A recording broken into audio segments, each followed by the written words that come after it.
Good evening all, welcome to IAC. ఈ వీడియోలో important current affairs discuss చేద్దాం. World consumer rights day, so ప్రపంచ వినియోగదారుల హక్కుల దినోత్సవం. వరల్డ్ కన్జ్యూమర్ రైట్స్ డే అనే దాన్ని 15th మార్చ్న రికగ్నైజ్ చేశారు. సో దానికి కారణం యుఎస్ ప్రెసిడెంట్ అయిన John F Kennedy. So John F Kennedy గారి యొక్క ప్రోత్సాహంతో మనకి 15th మార్చ్న ప్రపంచ వినియోగదారుల హక్కుల దినోత్సవం, వరల్డ్ కన్జ్యూమర్ రైట్స్ డే అనే దాన్ని మనకి రికగ్నైజ్ చేయడం జరిగింది. అండ్ దీని యొక్క థీమ్ ఈ సంవత్సరం ఇతివృత్తాంతం వచ్చేటప్పటికి fair digital finance. So fair digital finance అనేది దీని యొక్క ఇతివృత్తాంతంగా ఉంది.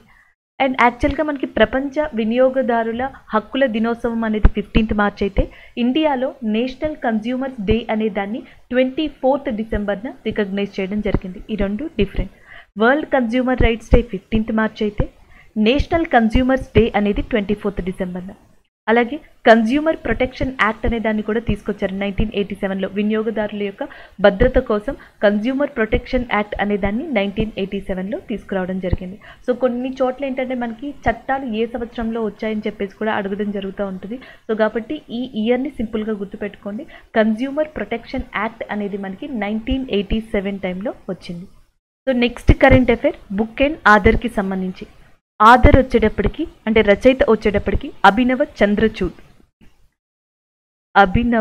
చంద్రచూడ్ మనకి ఆథర్గా ఉన్నారు.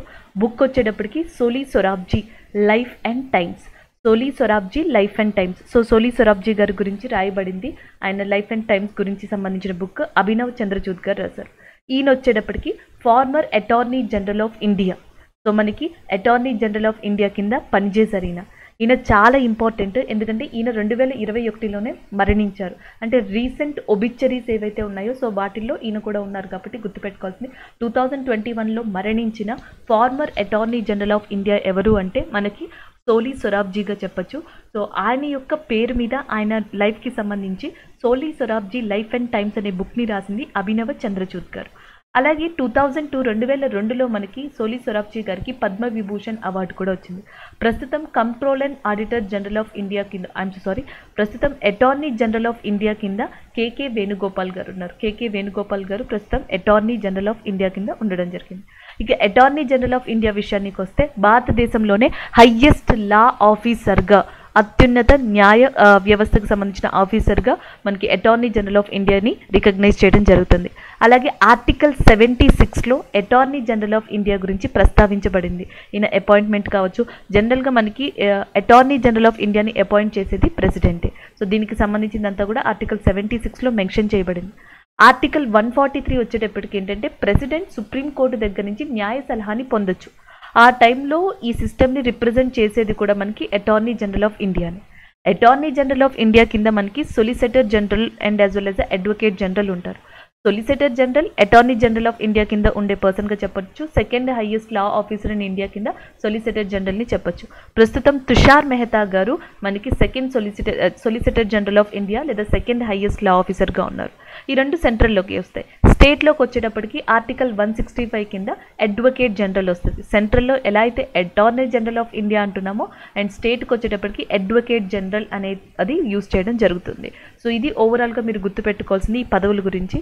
సో ఈ పదవికి సంబంధించిన ఫార్మర్ అటార్నీ జనరల్ ఇండియా అయిన సోలీ సొరాబ్జీ గారికి సంబంధించిన లైఫ్ అండ్ టైమ్స్ అనే బుక్ని ఇటీవల అభినవ్ చంద్రచూడ్ గారు రచించి ఉన్నారు. నెక్స్ట్ వన్ చూద్దాం. సో నెక్స్ట్ వచ్చేటప్పటికి అపాయింట్మెంట్కి సంబంధించింది NFRA, national finance reporting authority. So జాతీయ ఫినాన్స్ రిపోర్టింగ్ అథారిటీకి ఇటీవల చైర్మన్గా నూతనంగా అజయ్ భూషణ్ పాండే గారు అపాయింట్ చేయబడ్డారు. అలాగే నెక్స్ట్ వచ్చేటప్పటికి ఏంటంటే ఈయన ఇదివరకు యునిక్ ఐడెంటిఫికేషన్ అథారిటీ ఆఫ్ ఇండియాకి సీఓగా ఉన్నారు. యునిక్ ఐడెంటిఫికేషన్ అథారిటీ ఆఫ్ ఇండియాకి సీఓగా పనిచేసిన అజయ్ భూషణ్ పాండే గారిని ఇటీవల నేషనల్ ఫినాన్స్ రిపోర్టింగ్ అథారిటీ NFRAకి చైర్మన్గా అపాయింట్ చేయడం జరిగింది. సో మనకి జాతీయ ఫినాన్స్ రిపోర్టింగ్ అథారిటీ వచ్చేటప్పటికి కంపెనీ ఆడిట్ రివ్యూస్ని చేయడం కానీ, ఫినాన్షియల్ స్టేట్మెంట్ రివ్యూస్ని చేయడం కానీ, వాటిని రెగ్యులేట్ చేయడం కానీ, ఇవన్నీ కూడా మనకి నేషనల్ ఫినాన్స్ రిపోర్టింగ్ అథారిటీ చేయడం జరుగుతుంది. సో అలాంటి దానికి చైర్మన్గా అజయ్ భూషణ్ పాండే గారిని ఇటీవల అపాయింట్ చేయడం జరిగింది. నెక్స్ట్ వన్ చూద్దాం. So next current affair state related and national రిలేటెడ్గా కూడా చెప్పొచ్చు. Kashmiri hand knotted carpets gets QR code based GI tag. So మనకి ఏదైతే కశ్మీర్కి సంబంధించిన ఈ కార్పెట్స్ ఉన్నాయో హ్యాండ్ నాటెడ్తో చేస్తారంట. ఈ కార్పెట్స్కి అండ్ ఆల్రెడీ GI ట్యాగ్ పొందాయి. అయితే వీటికి క్యూఆర్ కోడ్ అనేది ప్రొవైడ్ చేయబడింది. సో క్యూఆర్ అంటే క్విక్ రెస్పాన్స్ కోడ్గా చెప్పొచ్చు. దీంట్లో ఏంటంటే మనకి ఈ కార్పెట్స్కి సంబంధించి మెటీరియల్ ఏంటి, ఎలా మ్యానుఫ్యాక్చర్ చేస్తారు, దీని రీసోర్సెస్ ఏంటి, ఎక్కడ అమ్ముతారు, సో దీని యొక్క మొత్తం డేటాని దాంట్లో మనకి ఇవ్వడం జరుగుతుంది. సో అలాంటి డేటాతో కూడిన ఎంటైర్ డేటాతో కూడిన క్విక్ రెస్పాన్స్ కోడ్ అనేదాన్ని ఇటీవల కశ్మీర్లో జిఐ ట్యాగ్ పొందిన కశ్మీరీ హ్యాండ్ నాటెడ్ కార్పెట్స్ ఏవైతే ఉన్నాయో మనకి తివాచీలు, సో ఈ తివాచీలకి ఇవ్వడం జరిగింది. కశ్మీరీ హ్యాండ్ నాటెడ్ తివాచీలకి ఇటీవల మనకి ఈ క్విక్ రెస్పాన్స్ కోడ్ అనేది ఇవ్వబడింది. అంతేకాకుండా ఇంకొక కరెంట్ అఫైర్ ఏంటంటే మార్చ్ 11న ఢిల్లీ నుండి మనకి జర్మనీకి ఈ కశ్మీరీ హ్యాండ్ నాటెడ్ కార్పెట్స్ని ఎక్స్పోర్ట్ చేశారు కూడా. సో అది కూడా మనకి ఇంకొక కరెంట్ అఫైర్ కశ్మీరీ నాటెడ్ కార్పెట్స్కి సంబంధించి. ఇక కశ్మీర్లో జిఐ ట్యాగ్ పొందిన వాటిలో కశ్మీర్ సాఫ్రాన్, గుచి మష్రూమ్ అనేది ఉంది. ఈ రెండు కూడా అగ్రికల్చర్ ప్రొడక్ట్స్. వ్యవసాయానికి సంబంధించిన వాటిలో కశ్మీరీ కుంకుమ పువ్వు and as well as గుచి mushroom ఏదైతే ఉందో ఈ రెండింటిని కూడా జిఐ ట్యాగ్ పొందడం జరిగింది కశ్మీర్ తరపున. అండ్ నెక్స్ట్ వచ్చేటప్పటికి హ్యాండీక్రాఫ్ట్స్ విషయంలో కనీ షాల్ అనేది ఒకటి, shawls type, and Kashmiri paper mache ఒకటి, నెక్స్ట్ వచ్చేటప్పటికి కశ్మీరీ పష్మీనా అనేది ఒకటి, నెక్స్ట్ వచ్చేటప్పటికి సొజానీ క్రాఫ్ట్ అనేది ఒకటి, వాల్నట్ వుడ్ కార్వింగ్ అనేది ఒకటి, అండ్ నెక్స్ట్ వచ్చేటప్పటికి కటంబంద్ అనేది ఒకటి. సో కటంబంద్ అండ్ నెక్స్ట్ వచ్చేటప్పటికి walnut wood carving and Sozani craft and as well as Kashmiri Pashmina and Kashmiri paper mache and Kani shawl. So ఇవన్నీ కూడా మనకి హ్యాండ్ క్రాఫ్ట్స్ ఏవైతే ఉన్నాయో కశ్మీర్కి సంబంధించి ఇవన్నీ కూడా జిఐ ట్యాగ్ని పొందాయి. సో మనకి geographical indication of goods act అని చెప్పేసి మొట్టమొదటిసారిగా పార్లమెంట్లో తీసుకొచ్చారు. Geographical indication of goods act 1999లో పార్లమెంటు చేత ప్రవేశపెట్టబడింది ఇండియాలో. అసలు ఇది ఫోర్స్లోకి వచ్చింది ఎప్పుడు అంటే 2003 నుంచి అమల్లోకి వచ్చింది. 2004లో ఈ జిఐ ఆఫ్ గూడ్స్ యాక్ట్ 1999 కింద మొట్టమొదటిసారిగా ఒక ప్రొడక్ట్కి జిఐ ట్యాగ్ ఇచ్చారు. అది వెస్ట్ బెంగాల్కి సంబంధించిన డార్జిలింగ్ టీకి. సో దాని తర్వాత వివిధ రాష్ట్రాలకి సంబంధించిన వివిధ యూనిక్ ప్రొడక్ట్స్ ఏవైతే ఉంటాయో ఆ రాష్ట్రానికి సంబంధించి వాటన్నిటికీ కూడా జిఐ ట్యాగ్ని ఇవ్వడం జరుగుతుంది. ఈ జిఐ ట్యాగ్ అనేది ఎయిదర్ వ్యవసాయానికి సంబంధించిన ప్రొడక్ట్స్, అగ్రికల్చర్ ప్రొడక్ట్స్ కానీ, లేకపోతే న్యాచురల్ ప్రొడక్ట్స్ కానీ, మ్యానుఫ్యాక్చర్డ్ ఐటమ్స్ కానీ, టెక్స్టైల్స్ కానీ, హ్యాండీక్రాఫ్ట్స్ కానీ, ఫుడ్ స్టఫ్ కానీ, ఇలా ఏవైతే ఈ కేటగిరీస్ ఉన్నాయో ఈ కేటగిరీస్కి చెందిన యూనిక్ ప్రొడక్షన్కి సంబంధించిన వాటికి ఆ ప్రాంతం తరపున జిఐ ట్యాగ్ అనేది ఇవ్వబడుతుంది. సో ఒకసారి జిఐ ట్యాగ్ ఇచ్చిన తర్వాత అండ్ 10 years వరకు సో దానికి అది అప్లికేబుల్ అవుతుంది. జిఐ ట్యాగ్ కింద ఏవైతే రూల్స్ కానీ, ప్రివిలేజెస్ కానీ ఇవన్నీ ఉన్నాయో, ఆంక్షలు కావచ్చు, లాభాలు కావచ్చు, ఇవన్నీ కూడా మనకి దానికి అమలు అవుతాయి. 10 years తర్వాత ఆ పర్టిక్యులర్ ఏదైతే మనకి హ్యాండీక్రాఫ్టో లేకపోతే అగ్రికల్చర్ ప్రొడక్టో ఉందో మళ్ళీ మనం దానిని ఏమంటారు తిరిగి మనం రిజిస్టర్ చేసుకోవాల్సి ఉంటుంది. ఒకవేళ చేసుకోకపోతే దానికి జిఐ ట్యాగ్ అనేది పోతుంది. సో 10 years అనేది దాని యొక్క టైం పీరియడ్గా కూడా మనకి మెన్షన్ చేయడం జరిగింది. ఇది జిఐ ట్యాగ్కి సంబంధించింది, జియోగ్రఫికల్ ఇండికేషన్ ట్యాగ్. ఇలాంటివి ఆంధ్రప్రదేశ్లో సంబంధించినవి ఉన్నాయి, లైక్ కలంకారీ వాటికి జిఐ ట్యాగ్ ఇవ్వబడింది. పోచంపల్లికి సంబంధించి తెలంగాణలో జిఐ ట్యాగ్ ఇవ్వబడింది. మహారాష్ట్ర, తమిళనాడు, కేరళ ఇలా భారతదేశంలోని చాలా స్టేట్స్లో యూనిక్ ప్రొడక్ట్స్కి జిఐ ట్యాగ్స్ ఇచ్చారు. సో వాటిలో కశ్మీర్కి చెందిన హ్యాండ్ నాటెడ్ కార్పెట్స్ అనేవి, తివాచీలు అనేవి న్యూస్లో ఉన్నాయి. దీనికి కారణం 2 విషయాలు. ఒకటి, ఈ హ్యాండ్ నాటెడ్ కార్పెట్స్ అనే వాటికి క్యూఆర్ కోడ్ని ఇవ్వడం జరిగింది. రెండోది ఏంటంటే మార్చ్ 11న న్యూఢిల్లీ నుంచి ఈ కార్పెట్స్ని జర్మనీకి ఎక్స్పోర్ట్ చేయడం జరిగింది. అండ్ ఈ రెండింటి వల్ల మనకి కరెంట్ అఫైర్లో నెక్స్ట్ వచ్చేది. సో నెక్స్ట్ కరెంట్ అఫైర్, ప్రభా Narasimhan named as a CEO of Colgate Palmolive India. So మనకి ప్రభా నరసింహన్ గారు రామా రాఘవ్ గారిని రీప్లేస్ చేస్తూ ఇటీవల కోల్గేట్ పామోలివ్ ఇండియా అనే దానికి CEOగా అపాయింట్ అవ్వడం జరిగింది. దానికి సంబంధించిన కరెంట్ అఫైర్గా చెప్పొచ్చు. సో మనకి పలు ఆర్గనైజేషన్స్లో, గవర్నమెంట్ ఆర్గనైజేషన్స్లో కానీ, డిఫరెంట్ ప్రైవేట్ ఇండస్ట్రీస్, ప్రైవేట్ ఆర్గనైజేషన్లో కూడా విమెన్ అపాయింట్మెంట్స్ అనేవి 2021-22లో మనకి ఇంపార్టెంట్గా జరిగాయి. సో దాంట్లో వన్ ఆఫ్ ద ఇంపార్టెంట్గా మనకి లీనా నాయర్ గారిని చెప్పొచ్చు. ఫ్రెంచ్ ఫ్యాషన్ హౌస్ ఛానల్కి అండ్ లీనా నాయర్ గారు మనకి చైర్మన్గా అపాయింట్ అవ్వబడ్డారు. అండ్ కిరణ్ ముజమ్దార్ గారు బైకాన్ అనే కంపెనీకి చైర్మన్గా ఉన్నారు. అండ్ HCLకి చైర్మన్గా రోష్ని నాడార్ గారు ఉన్నారు. సో ఇట్లా మనం వీళ్ళని కూడా గుర్తుపెట్టుకోవచ్చు. వీళ్ళతో పాటుగా ఇటీవల రమా రాఘవ్ గారిని రీప్లేస్ చేస్తూ ప్రభా నరసింహన్ గారు అండ్ కోల్గేట్ పామోలివ్ ఇండియా అనే దానికి నూతన CEOగా అపాయింట్ చేయబడ్డారు. దానికి సంబంధించిన current affair. So next current affair, India water pitch pilot scale startup challenge under Amrit 2.0. మనకి ministry of housing and urban affairs ఏదైతే ఉందో సో ఆ మంత్రిత్వ శాఖకి సంబంధించిన మనకి హర్దీప్ సింగ్ పూరి గారి యొక్క చేతుల మీదుగా న్యూఢిల్లీలో అమృత్ 2.0 స్కీమ్ కింద, ఈ పథకం కింద మనకి India water pitch pilot scale startup challenge అనేది ఇటీవల ప్రారంభించబడింది. సో అమృత్ అంటే ఇక్కడ అర్థం Atal mission for rejuvenation and urban transformation scheme అనమాట. దాన్ని అమృత్ అని చెప్పేసి పిలుస్తున్నారు. అంటే ఏదైతే ఒక అర్బన్ ఏరియా ఉందో సో దాన్ని తిరిగి పునరుద్ధరించాలి, దాన్ని డెవలప్ చేయాలి, దాన్ని మార్చాలి అనే ఉద్దేశంతో అమృత్ అనే దాన్ని స్టార్ట్ చేశారు. ఒరిజినల్గా అమృత్ అనే దాన్ని 2015లో ఈ స్కీమ్ని స్టార్ట్ చేశారు. ప్రతి హౌస్ హోల్డ్కి కూడా ట్యాప్ వాటర్ని ఇవ్వాలి అండ్ అర్బన్ ఏరియాస్లో గ్రీనరీని పెంచాలి, పొల్యూషన్ని రిడక్షన్ చేయాలి, తగ్గించాలి అనే ఉద్దేశంతో అమృత్ అనే స్కీమ్ని 2015లో తీసుకొచ్చారు. సో దాని తర్వాత ఇటీవల అమృత్ 2.0 అనే దాన్ని కూడా లాంచ్ చేయడం జరిగింది. సో దీని కింద ministry of housing and urban affairs మంత్రి ఎవరైతే ఉన్నారో హర్దీప్ సింగ్ పూరి గారు న్యూఢిల్లీ కేంద్రంగా మనకి ఈ ఛాలెంజ్ని స్టార్ట్ చేయడం జరిగింది. ఈ ఛాలెంజ్లో ఏంటంటే దాదాపుగా 100 స్టార్టప్స్ని సెలెక్ట్ చేసి సో ప్రతి స్టార్టప్కి కూడా 20 lakhs వరకు మెంటర్షిప్గా మనకి ఫినాన్షియల్ పరంగా సపోర్ట్ చేయడం జరుగుతుంది ఈ ministry of housing and urban affairs. So అదే India water pitch pilot scale startup కాన్క్లేవ్గా చెప్పొచ్చు. సో ఇక్కడ అది మనకి కరెంట్ అఫైర్. నెక్స్ట్ వన్ చూద్దాం. India's first medical city Indrayani medicity to come up in Pune. So మహారాష్ట్రలోని పూణే కేంద్రంగా 300 ఎకరాల్లో మనకి ఇండియాస్ ఫస్ట్ మెడికల్ సిటీ ఏదైతే ఉందో ఇంద్రియాని మెడిసిటీ అనేది, సో దాన్ని మహారాష్ట్ర ప్రభుత్వం నిర్మించబోతుంది. దీనికి దాదాపుగా 10,000 కోట్ల అవుట్లేని ఇది ఇవ్వడం జరిగింది. 10,000 crores వరకు అవ్వచ్చు ఈ ప్రాజెక్ట్ అని చెప్పడం జరిగింది. అండ్ 24 సెపరేట్ బిల్డింగ్స్ని కన్స్ట్రక్ట్ చేస్తారు. పూణేలోని ఈ 300 acresలో 24 సెపరేట్ బిల్డింగ్స్ని కన్స్ట్రక్ట్ చేసి సో దాంట్లో 10,000 to 15,000 బెడ్స్ వరకు ఏర్పాటు చేస్తారు. సో హాస్పిటల్స్లో అంటే అన్ని రకాల ఏవైతే ట్రీట్మెంట్స్ ఉంటాయో అండ్ ఇండియాలో ఒకే చోట ఆ అన్ని ఏవైతే డిసీజెస్ ఉన్నాయో ప్రతి వాటికి కూడా ట్రీట్మెంట్ ఇక్కడ లభిస్తుంది. దాంతోపాటు ఏంటంటే మనకి ఫార్మాకి సంబంధించిన ల్యాబొరేటరీస్ కానీ, రీసెర్చ్ అండ్ డెవలప్మెంట్ సెల్స్ కానీ, నెక్స్ట్ వచ్చేటప్పటికి మ్యానుఫ్యాక్చరింగ్ యూనిట్స్ కానీ, అండ్ నెక్స్ట్ వచ్చేటప్పటికి నర్సింగ్ ప్రాక్టీస్ కానీ, ఇలా ప్రతిదీ మెడికల్ అండ్ దాని ఫీల్డ్కి సంబంధించి ఏవైతే మనకి core and non core facilities ఉన్నాయో ఇవన్నీ కూడా మనకి పూణే కేంద్రంగా మహారాష్ట్రలో ఇంద్రియాని మెడిసిటీ అనే ద్వారా రాబోతున్నాయి. సో దానికి సంబంధించిన కరెంట్ అఫైర్గా చెప్పొచ్చు. India's first medical city Indrayani medicity to come up in Pune.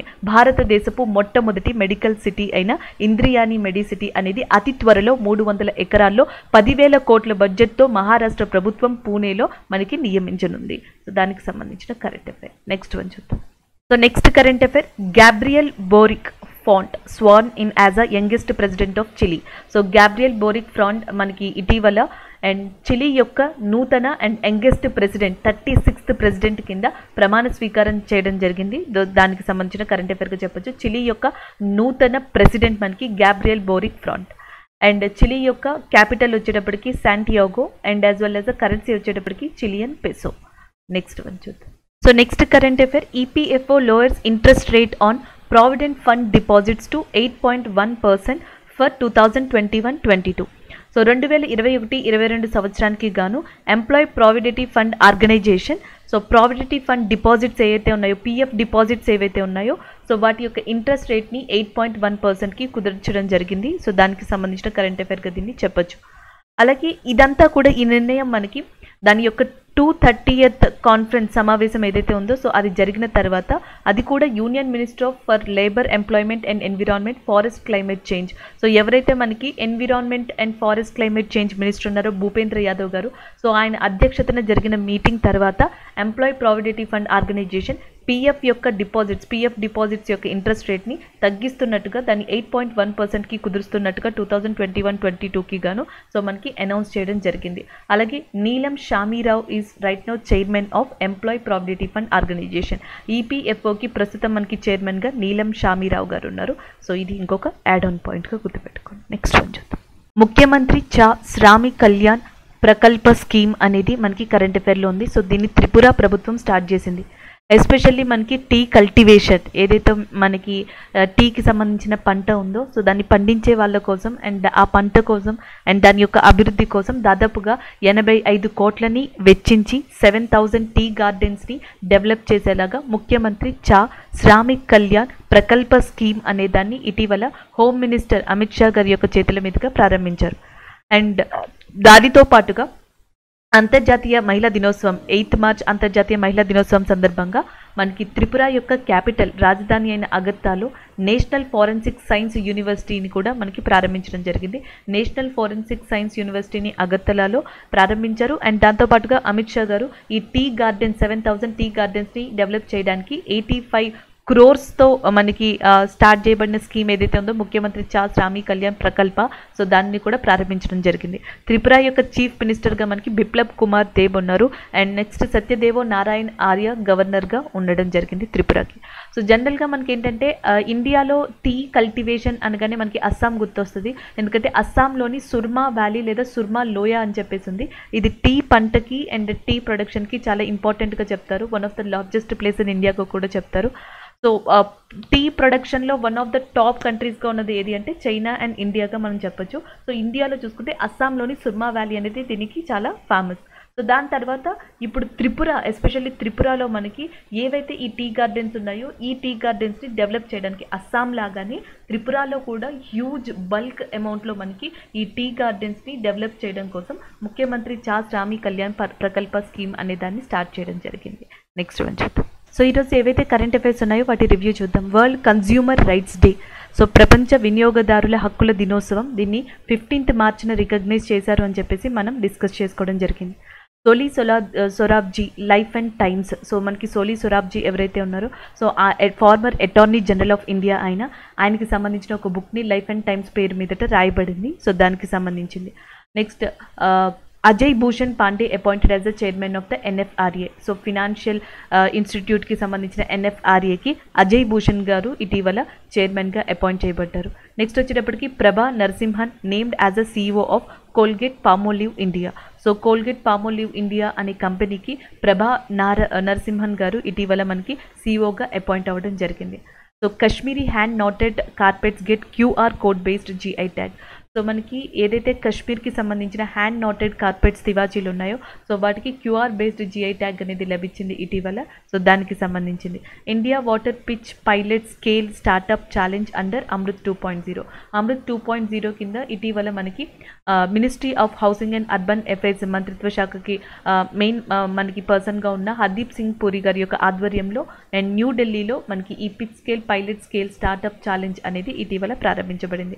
India first medical city Indrayani medicity అనేది పూణేలో ప్రారంభించబడుతున్నట్లుగా మహారాష్ట్ర ప్రభుత్వం అనౌన్స్ చేసింది. దాదాపుగా 10,000 కోట్ల యొక్క ఎస్టిమేషన్తో అవుట్లేతో సో మనకి 24 సెపరేట్ బిల్డింగ్స్ని అండ్ 10,000 to 15,000 కెపాసిటీ బెడ్స్ని అండ్ ఫార్మాటికల్ కంపెనీస్ని అండ్ R&D ల్యాబొరేటరీస్ని వీటన్నిటిని కూడా ఇక్కడ అరేంజ్ చేయనున్నారు. And next one, EPFO lowers interest rate on PF deposition to 8.1% for 2021-22. Provident Fund deposits యొక్క ఇంట్రెస్ట్ రేట్ని మనకి 8.1% కింద 2021-22కి అండ్ మనకి ప్రకటిస్తున్నట్లుగా EPFO employment provident fund organisation ఏవైతే ఉందో సో అది మనకి అనౌన్స్ చేయడం జరిగింది.